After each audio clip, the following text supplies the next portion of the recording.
இயேசு கிறிஸ்துவில் எனக்கு பிரியமான சகோதர சகோதரிகளே, உங்கள் அனைவருக்கும் கிறிஸ்து பிறப்பு நல்வாழ்த்துக்களை தெரிவித்துக் கொள்ளுகின்றேன். கிறிஸ்து பிறப்பு என்றால் என்ன? நாம் நம்முடைய தனிப்பட்ட வாழ்வில் நமது குடும்பங்களில் எப்படி கொண்டாடி கொண்டிருக்கின்றோம்? ஒரு சிலர் வீட்டிலே பல வண்ண நிறங்களில் விளக்குகளை எரிய விட்டிருப்பார்கள். ஒரு சிலர் குடில் கட்டி இருப்பார்கள். ஒரு சிலர் வீட்டிற்குள் கலர் தாள்களால் அலங்கரித்திருப்பார்கள். இன்னும் சிலர் பலகாரம் செய்து அதை தெரிந்த நபர்களுக்கு, நண்பர்களுக்கு பகிர்ந்து கொடுப்பார்கள். ஒரு சிலர் முதியோர் இல்லம் சென்று அந்த மக்களுக்கு உணவு கொடுப்பார்கள். ஒரு சிலர் பெற்றோர் இல்லாத குழந்தைகளுக்கு உடை எடுத்து கொடுப்பார்கள். அதே போன்று உங்களில் பலர் இன்று புதிய ஆடை அணிந்திருக்கிறீர்கள். இன்று குடும்பத்தோடு, உறவினர்களோடு விருந்தில் ஒரு சிலர் இருப்பார்கள். இதில் நீங்கள் எந்த நிலையில் இருக்கிறீர்கள்? இல்லை, வேறு விதமான தயாரிப்புகளை நீங்கள் செய்திருக்கிறீர்களா? காரணம், நான் இப்போது குறிப்பிட்ட அனைத்தும் ஒரு விழாவின் போது நாம் செய்யும் வெளிப்புற தயாரிப்பின் அடையாளம். பொதுவாக ஒரு குடும்பத்தில் குழந்தை பிறக்கிறது என்றால் அந்த குடும்பம் கொண்டாடும். காரணம், அந்த குடும்பத்திற்கு வாரிசு ஒன்று தோன்றியுள்ளது. ஆனால் அந்த கொண்டாட்டம் எப்போதும் இருப்பதில்லை. குழந்தையாக இருக்கும்போது அதிக முன்னுரிமை கொடுப்போம், அதன் பின்பு பெரிதாக கண்டுகொள்வதில்லை. அப்படி இருக்கும்போது ஏன் இயேசு என்னும் குழந்தைக்கு 2000 ஆண்டுகளுக்கு பின்பு விழா எடுத்து கொண்டாடுகிறோம்? அப்படி என்றால் இந்த விழா நம்மை முதலில் அழைப்பது நம்முடைய அகத்தை தயாரிப்பதற்காக. அதற்காக புற தயாரிப்பு வேண்டாம் என்று சொல்லவில்லை. அக தயாரிப்பு செய்துவிட்டு புற தயாரிப்பு செய்தால் அந்த விழா அர்த்தமுள்ளதாக இருக்கும். இன்னை நற்செய்தியில் வாசிக்க கேட்டோம், வாக்கு மனிதரானார், நம்மிடையே குடிகொண்டார். விவிலியத்தின் தொடக்க நூல் இறைவன் உலகை படைத்ததை பற்றி கூறுகிறது. எவ்வாறு உலகை படைத்தார்? தம் வார்த்தையின் வாயிலாக படைத்தார். உலகம் உண்டாகட்டும் என்று சொன்னார், உண்டானது. தரை உண்டாகட்டும் என்று சொன்னார், தரை உண்டானது. ஆகாயம் உண்டாகட்டும் என்று சொன்னார், உண்டானது. இன்று வரை இயங்கிக் கொண்டிருக்கிறது. புற்பூண்டுகள் முளைக்கட்டும் என்று சொன்னார், முளைத்தது. இன்றும் முளைத்து கொண்டே இருக்கிறது. ஒட்டுமொத்த படைப்பும் இறைவனின் வார்த்தையினால் கட்டுப்பட்டது. இறைவனுடைய வார்த்தையினால் உண்டானது. மனிதனை படைத்தவர் அவர்களோடும் பேசுகிறார். ஆனால் அவர்களால் அவரை பார்க்க இயலவில்லை. அவர் குரலை கேட்கிறார்கள். ஆகவே தான் பாவம் செய்தவுடன் ஆண்டவர் இங்கே அசைவாடி கொண்டிருப்பார் என்று செடிகளுக்கிடையே ஒளிந்திருந்தார்கள் நமது ஆதி பெற்றோர் ஆதாமும் ஏவாளும். அதன் தொடர்ச்சியாக இறைவன் ஆபிரகாம் வழியாக உடன்படிக்கை செய்தார். நான் உங்கள் தந்தை, நீங்கள் என் பிள்ளைகள். அதேபோன்று தொடக்க நூலில் இறைவன் மனிதர்களிடம் கூறுகிறார், பலுகி பெருகி உலகை நிரப்புங்கள். இன்றைக்கு பல கார்ப்பரேட் நிறுவனங்கள் மக்கள் தொகையை குறைப்பதற்காக செயற்கையாக பல நோய்களை உருவாக்கி மக்கள் மத்தியில் பரப்பி கொண்டுதான் இருக்கிறார்கள்.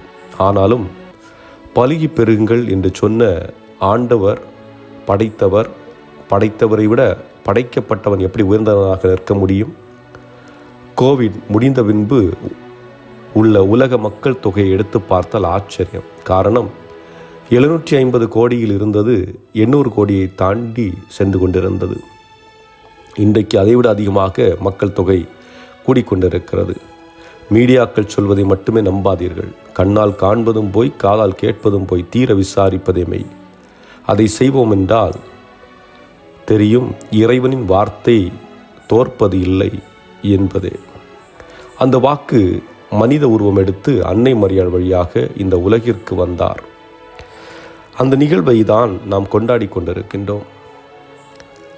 ஆனால் இதில் அவரால் படைக்கப்பட்ட மக்களில் பல கருத்து முரண்பாடுகள். கடவுள் ஏன் மனித அவதாரம் எடுக்க வேண்டும்? அவர் நினைத்தால் இந்த உலகை ஒரு நொடி பொழுதில் மாற்றிவிட முடியாதா? மனித உருவம் எடுத்ததால் அவர் கடவுளின் மகனாக இருக்க முடியாது. இன்னும் சிலர் அவர் ஒரு இறைவாக்கினர், அவ்வளவுதான் என்கிறார்கள்.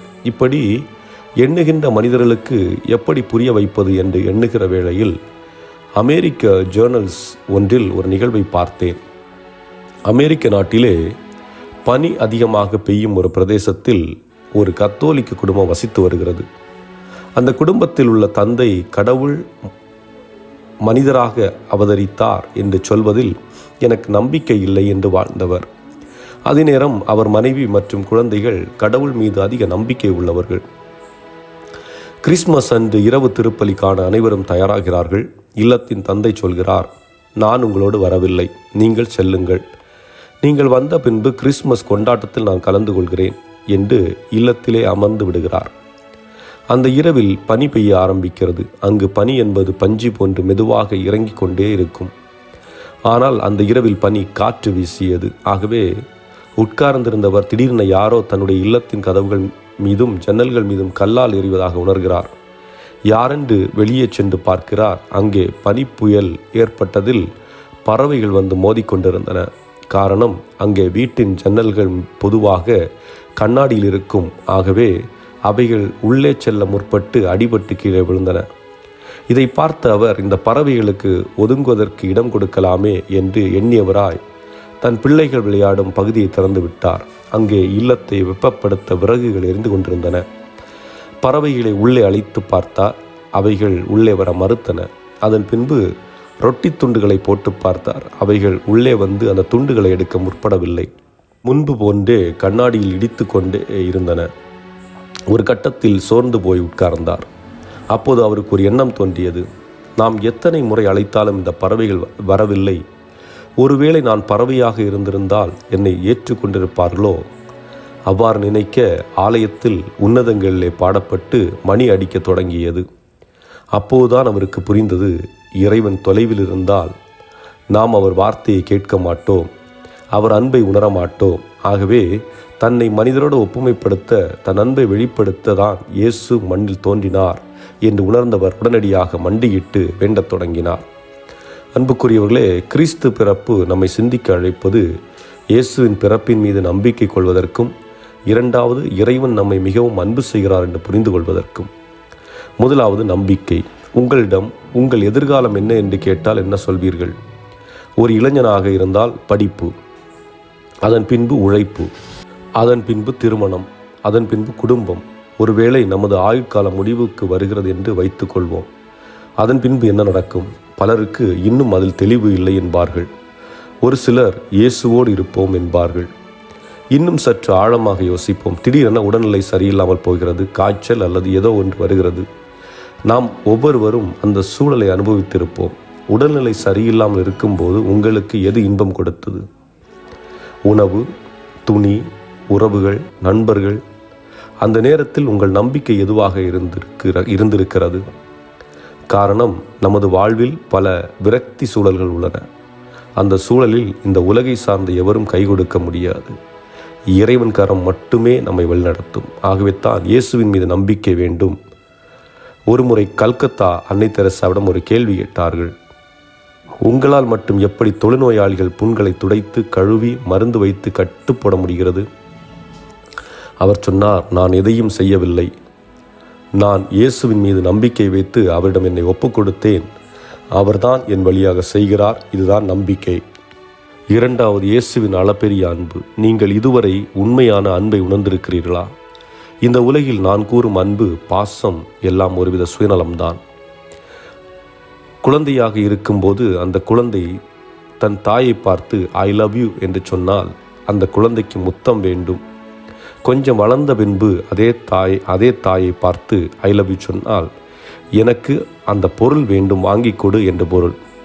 இன்னும் இளமை பருவத்தில் அதே வார்த்தையை சொல்லி தாயிடம் கேட்கின்ற பொழுது செலவுக்கு காசு கொடு என்று அர்த்தம்.